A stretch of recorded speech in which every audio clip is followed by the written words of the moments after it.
Olá, gente! Nessa videoaula nós vamos entender o conceito de uma tabela de distribuição de frequência.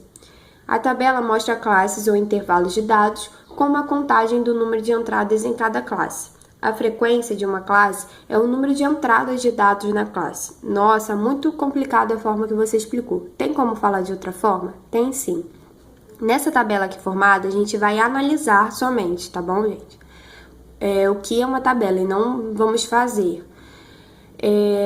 Mas geralmente quando se faz uma tabela de distribuição de frequência é para nos auxiliar a fazer gráficos, a entender melhor um problema estatístico, a saber analisar, compreender do que ele está dizendo, entendeu?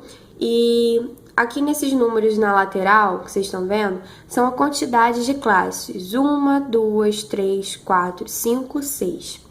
Para vocês compreenderem melhor, eu vou dar um exemplo. Vamos supor que num hospital estejam tendo um grande número de pacientes, sei lá, com dengue.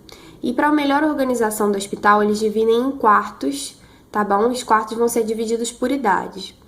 E aí, no primeiro quarto, eu tenho um limite mínimo de idade, aqui no caso, 1, e o limite máximo, 5.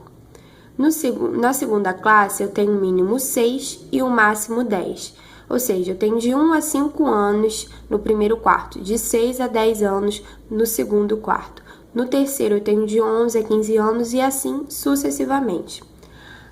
A frequência, ela nos diz a quantidade que eu tenho em cada quarto. Então, de 1 a 5 anos, eu tenho 5 pessoas, 5 pacientes.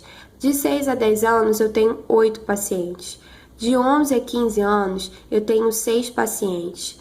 E assim vai, né? Continuando, de 16 a 28 pacientes. O somatório da frequência, ou seja, somar 5 mais 8 mais 6 mais 8 mais 5 mais 4, me dá 36. E esse total aqui, ele me diz o total de pacientes. Vamos separar, de pacientes.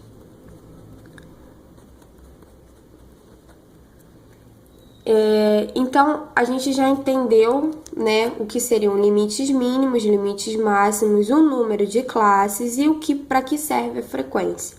Agora, se eu quiser saber o que é tamanho de classe, tamanho de classe é você diminuir o mínimo com mínimo, máximo com máximo, ou novamente mínimo com mínimo, e vocês vão reparar que vai dar um mesmo valor.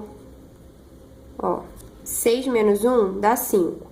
11 menos 6 dá 5. 10 menos 5 dá 5.